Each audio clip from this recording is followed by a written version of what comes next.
Everyone. Today we will see chapter number 4, The Diary of Anne Frank.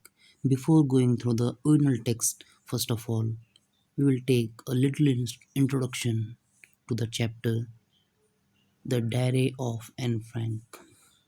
This lesson is an extract from Diary of a Young Girl. It is an autobiography that was first published in 1947. In this, Frank expresses her thoughts in a diary which was gifted to her on her 13th birthday. She names the diary Kitty, which she considers as her only true friend. She mentions about her childhood, her family, and a lot other things that she told no one else. So this was all about the introduction of the chapter. Let's have a look of the original text one by one.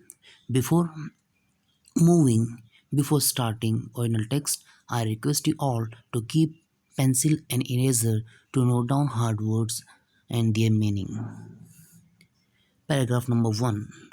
Writing in a diary is a really strange experience for someone like me, not only because I had never written anything before, but also because it seems to me that later on neither I nor anyone else will be interested in mussings of a 13-year-old schoolgirl. Oh well, it doesn't matter. I feel like writing, and I have an even greater need to get all kinds of things off my chest. Underline the hard word musings, musings. It means a period of reflection or thought. So here in paragraph number 1, the author and Frank feels that it is strange and unusual for her to write in a diary about her feelings and experiences because it was the first time she was doing it. She feels she feels this because she thinks that in the future no one would be interested in reading about a young girl school-going girl's past. She thinks that later even she will not be interested in reading it. But then she put these thoughts away and decide that she should write if she feels like doing so. She feels the need to write because there were a lot of thoughts she had been holding on to lately and she needed to get them off her mind. It is known that writing one's thought act as therapy. She makes the decision of writing a diary. Next paragraph. Paper has more patience than people.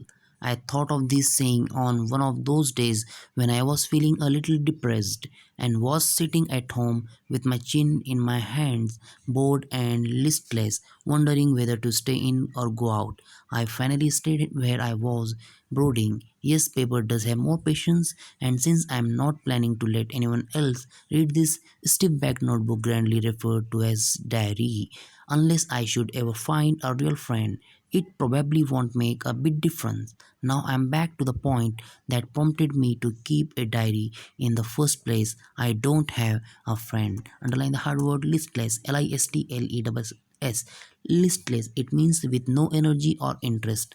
Next word brooding. Brooding. Brooding. It means engaged in or showing deep thought about something that makes one sad, angry, worried. Prompted, prompted, prompted, it means provoke. Here the author feels that paper has more capacity to absorb thoughts than people. People have low patience level, but a piece of paper, being a non-living thing, would not refuse from absorbing her thoughts. This realization came to her one day when she was feeling more sad and confused than usual. She could not even decide whether to go out or stay at home at that time. When she finally decided to stay at home, she sat being depressed and in deep thought. Again, she thought that paper had more patience and she decided to write everything that came in her mind because she did not intend on making someone read it unless she found a real friend. By real friend, she meant a friend with whom she could share all her secrets. The author then comes back to the point where she thought of beginning to write. It is because she is lonely and has no friends to talk. Paragraph number third. Let me put it more clearly. Since no one will believe that a 13-year-old girl is completely alone in the world, and I am not. I have loving parents and 16-year-old sister, and there are about 30 people I can call friend. I have a family, loving aunt, and a good home. No, on the surface I seem to have everything except my one true friend. All I think about when I am with friend is having a good time. I can't bring myself to talk about anything but ordinary everyday things. We don't seem to be able to get any closer, and that's the problem. Maybe it is my fault that we don't confide in each other. In any case, that is just how things are, and unfortunately, they are not liable to change. This is why I have started the diary. Underline the hard word confide. CONFIDE, confide. It means to tell personal things privately to a person that one trusts. Liable, LIABLE, liable. It means likely.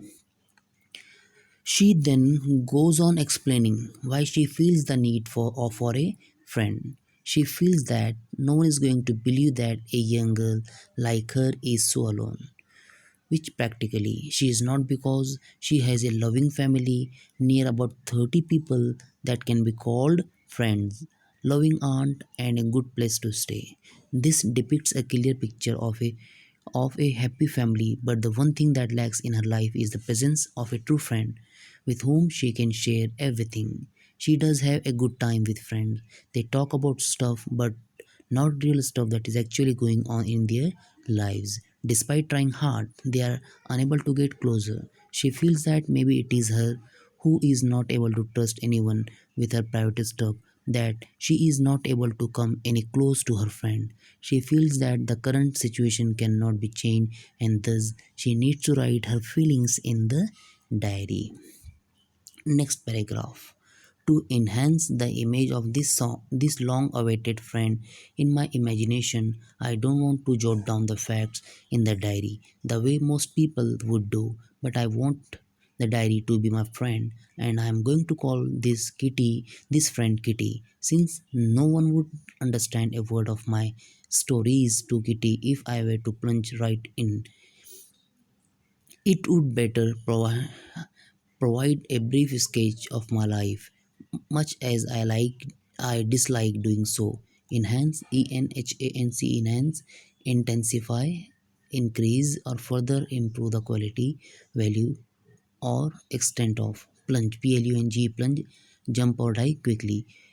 Usually, when someone is writing in a diary, they list down all the facts about them in a formal manner, which the author does not want to do. This is because she wanted to give her need for a friend a shape, and thus decides to name the diary as Kitty, hoping that someone would read her diary one day. She thinks that writing without giving details about the background story would be ineffective. So, despite not wanting to do so, she gives brief details about her life. Next paragraph. My father, the most adorable father I have I didn't marry my mother until he was 36 and she was 25. My sister Margot was born in Frankfurt in Germany 1926. I was born on 12th June 1929. I lived in Frankfurt until I was 4. My father immigrated to Holland in 1933. My mother, Edith Hollander Frank, went with him to Holland in September, while Margaret and I were sent to Aachen to stay with our grandmother. Margaret went to Holland in December, and I followed in February, when I was plunked down on the table as a birthday present for Margaret. Underline word adorable, ADORABLE, adorable, means lovable or cute. Immigrated, EMIGRATED, immigrated, leave one's own country in order to settle permanently in another. Plunked, PLUNKED, plunked, it means to put down. She refers to her father as the most lovable father one could get. Her father married her mother when he was at the age of 36 and she was 25. She and her sister Margaret were both born in Frankfurt. As soon as Anne turned 4, her father moved to Holland, followed by her mother in September, while both the sisters stayed with their grandmother in Aachen. Margot was also sent to Holland in December, followed by Anne in February, who was brought as birthday present for Margot. Next paragraph. I started right away at the Montessori Nursery School. I stayed there until I was 6, at which time I started in the first form. In the sixth form of in the sixth form, my teacher was Mrs. Coopers, the headmistress. At the end of the year, we were both in the tears as we said a heartbreaking farewell. In the summer of 1941, Grandma fell ill and had to have an operation. So my birthday passed with little celebration. Farewell, Farewell, farewell, an act of parting or of making someone's departure. In Holland, Anne was sent to Montessori Nursery School. It was her first school. She started from first form from grade 1. She had Mrs. Coopers, the headmistress, as her teacher in the sixth form, who even cried at the time of farewell. In 1941, the author's birthday could not be celebrated well because her grandmother fell ill and underwent an operation. Next paragraph. Grandma died in January 1942. No one knows how often I think of her and still love her. This celebration in 1942 was intended to make up for other. The grandma's candle was lit along with the rest. The four of us are still doing well, and that brings me to the present date of 20 June 1942 and the solemn dedication of my diary, intended, planned, solemn, characterized by deep sincerity, dedication, commitment. Here, unfortunately, her grandmother left them in January 1942. In 1942, the grandmother passed away, and Anne misses her grandmother more than anyone knows. This year's birthday was to be celebrated with great zeal so as to compensate for last year's birthday. She then mentions that her family is doing well, which sums up her background and brings her to the present date of June 20, 1942, when she is writing her diary. Now, let's have a look of her diary. Dearest Dearest Kitty, our entire class is quacking in its boots. The reason, of course, is the forthcoming meeting in which the teacher decide who will move up to the next form and who will be kept back. Half the classes is making bet. GN and I laugh ourselves silly at the two boys behind us, CN and Jack, who have stocked the entire holiday savings on their bet. From morning to night, it's you are going to pass. No, I am not. Yes, you are. No, I am not. Even GS pleading glances and my angry outburst can't calm them down. If you ask me, there are so many dummies that about a quarter of the class should be kept back. But teachers are the most unpredictable creatures on the earth. Underline the hard words. Quacking, it means shake or tremble. Staked, bet or chanced pleading to make an emotional appeal. Glances take a brief or hurried look. Outburst a sudden release of strong emotion. Dummies an object designed to resemble and serve as substitute for the real or unusual, unpredictable, not able to be predicted or changeable. On June 20, 1942, and begins writing in her diary, addressing it as her friend Kitty. She mentions how her entire class is nervous about their result. It is unpredictable and will be decided by a meeting of teachers in which they will select students to be moved out next class or kept back. Many students were making bets. Some had put in their entire summer savings at stake. She and her friend G also made fun of nervous boys. They kept on saying to each other that I am not going to pass, while others would console them and say, yes, you would. G was polite as she tried to stop them for making noise while Anne scolded them, but none of it worked. According to Anne, about a quarter of class should not be allowed to pass because they hardly respond or take part in any of the activities. She refers to them as dummies, but this may not be the case because teachers' decision can't be predicted. Next paragraph. I'm not so worried about my girlfriends and myself. We will make it. The only subject not sure about this I am not sure about is math. Anyway, all we can do is wait. Until then, we keep telling each other not to lose heart, not to lose heart, not to be discouraged. Here, the author says that she is not bothered about her friend because she is sure that they will pass. The only thing on the only thing subject that she is unsure about is mathematics. She seems to be having a tough time with the subject, but all they could do was wait for the result and not lose their hope. Next paragraph. I get along pretty well with all my teachers. There are of nine of them, seven men and two women. Mr. Casing, the old fogey who teaches math, was annoyed with me for ages because I talked so much. After several warnings, he assigned me extra homework, and I say on the subject a chatterbox. A chatterbox? What can you write about that? I would worry about that later, I decided. I jotted down the title in my notebook, tucked it in my bag, and tried to keep quiet. Old foggy, an old fashioned person, annoyed, slightly angry, or irritated. Chatterbox, a person who likes to chatter or talkative. Jotted means write something quickly. She tells how she has a great relationship with all teachers except the maths professor. He was constantly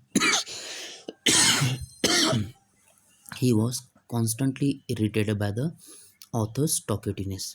Despite several warnings, and did not stop talking in his classes, which prompted him to give her extra homework as punishment. The first one was to write an essay on Chatterbox, which she thought was a weird topic to write on because what could one write about that? For the moment, she wrote the topic in the notebook, kept it in her bag, and focused on staying quiet. Next paragraph. That evening, after I had finished the rest of my homework, the note about the essay caught my eye. I began thinking about the subject while chewing the tip of my fountain pen. Anyone could ramble on and leave big spaces between the words, but the trick was to come up with convincing argument to prove the necessity of talking. I thought, and suddenly I had an idea.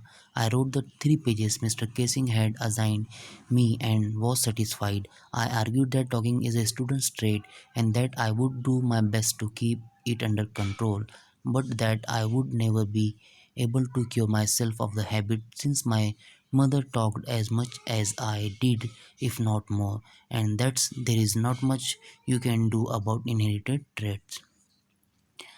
So here the author came across the note she made as reminder for the essay. After she had finished the rest of her homework, she began thinking about the topic. While chewing the tip of my fountain pen is a great gesture that signifies a person is in deep thinking. While anyone could mention random stuff written for the sake of filling pages, she wanted to present concrete arguments in support of talking. She mentioned that she will try to better herself as a student, but talking is something that cannot be eliminated completely. This is because she got it as an inherited trait from her mother, and this is how she ended up writing 3 pages on the topic. Mr. Casing had a good laugh at my argument, but when I proceeded to talk my way through the Next lesson, he assigned me a second essay. This time it was supposed to be an incorrigible chatterbox. I handed it, and Mr. Casing had nothing to complain about for two whole lessons. However, during the third lesson, he would finally had enough. Anne Frank, as punishment for talking in class, write an essay entitled "Quack Quack Quack," said Mistress Chatterbox. Here, the professor found Annie's argument to be amusing, but when she did not stop talking in the next lesson, also, he gave her yet another assignment as punishment. The topic was an incorrigible chatterbox. Incorrigible refers to a bad habit that is difficult to change. He gave her this topic because he was annoyed of her unstop, unstoppable chattering during his lessons. On receiving this assignment, the professor did not say anything to her for a while, but when he lost his patience, he handed her yet another assignment as punishment on the topic "Quack, quack, quack," said Mistress Chatterbox. The class roared. I had to laugh too, though I would nearly exhausted my ingenuity on the topic of chatterboxes. It was time to come up with something else, something original. My friend Sen, who is good at poetry, offered to help me write the essay from beginning to end in verse, and I jumped for joy. Mr. Casing was trying to play a joke on me with the ridiculous subject, but I would make sure the joke was on him. Here, when the professor scolded her for the third time and punished her, the whole class started laughing. As a result, she had to pretend to be amused too. After writing twice on similar topic, she ran out of thought. Thus, her friend Sen, who was good at poetry, offered to help her write in rhyme in a poetical form. This whole assignment scenario was to make Anne feel ashamed, but she made sure that she gave an effective reply. I finished my poem and it was beautiful. It was about a mother duck and a father swan with three baby ducklings who were beaten to death by the father because they quacked too much. Luckily, Mr. Casing took the joke the right way. He read the poem to the class, adding his own comments and to several other classes as well. Since then, I have been allowed to talk and haven't been assigned any extra homework. On the contrary, Mr. Casing's always making joke these days. Your Annie. She finally wrote her third assignment in the form of a poem, which turned out to be great. She wrote a satire that a father swan beat his three baby ducklings to death because of their noisy nature. To her good luck, the professor took it lightly. The professor recited the entire poem in front of the class while giving his own remarks simultaneously. The author, being fortunate enough, talked uninterruptedly after this incident without any further homework as punishment. Also, Mr. Casing, the professor, started cracking jokes every now and then in front of the class. So, this was all about the chapter The Diary of Anne Frank. Thank you so much for your kind listening. Have a nice day.